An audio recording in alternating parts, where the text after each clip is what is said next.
வாங்க வெட்டிவேர் வாழையை எப்படி மெயின்டைன் பண்ணணும் அப்படின்றத பார்க்கலாங்களா. ரொம்ப ரொம்ப சிம்பிளுங்க. நம்ம எல்லாருக்கும் ரொம்ப பிடிச்ச விஷயம் என்னங்க, பிளான்ட் வளர்க்கணும் அப்படின்றது நம்ம எல்லாருக்குமே ரொம்பவே பிடித்தமான விஷயம். அது இன்டோர் பிளான்ட் மெயின்டைன் பண்றது எல்லாருக்குமே ரொம்பவே ஈஸி இல்லைங்களா. அதே மாதிரி தான் இன்டோர் பிளான்ட்டுக்கு எப்படி வீக்லி ஒன்ஸ் ஒரு வீக்லி ட்வைஸ் தண்ணி ஸ்ப்ரே பண்ணுவோம், அப்படி இல்லைன்னா தண்ணி சேஞ்ச் பண்ணுவோம் இல்லைங்களா. அதே மாதிரி தான் வெட்டிவேர் மாலை நீங்க மெயின்டைன் பண்றது வீக்லி ஒன்ஸ் இல்லைன்னா வீக்லி ட்வைஸ் நீங்க தண்ணி ஸ்ப்ரே பண்ணலாம். தண்ணி ஸ்ப்ரே பண்ண வெட்டிவேரோட ஸ்மெல் அதிகரிச்சுக்கிட்டே இருக்கோங்க. வெட்டிவேருங்கிறது ஒரு மிக சிறந்த அதிசய வேர் அப்படின்னே சொல்லலாங்க.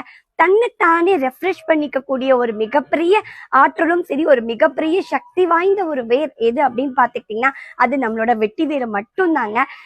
நாம ரெஃப்ரெஷ் பண்ணிக்கிறது எப்படி, நம்ம ஃபுட் எடுத்துக்கிறோம், அதுக்கப்புறம் நமக்கு பிடிச்ச மாதிரியான ஸ்நாக்ஸ், அதுக்கப்புறமா டீ காஃபி எல்லாம் குடிக்கும் போது நமக்குள்ள ஒரு ரெஃப்ரெஷ் கிடைக்குது இல்லைங்களா.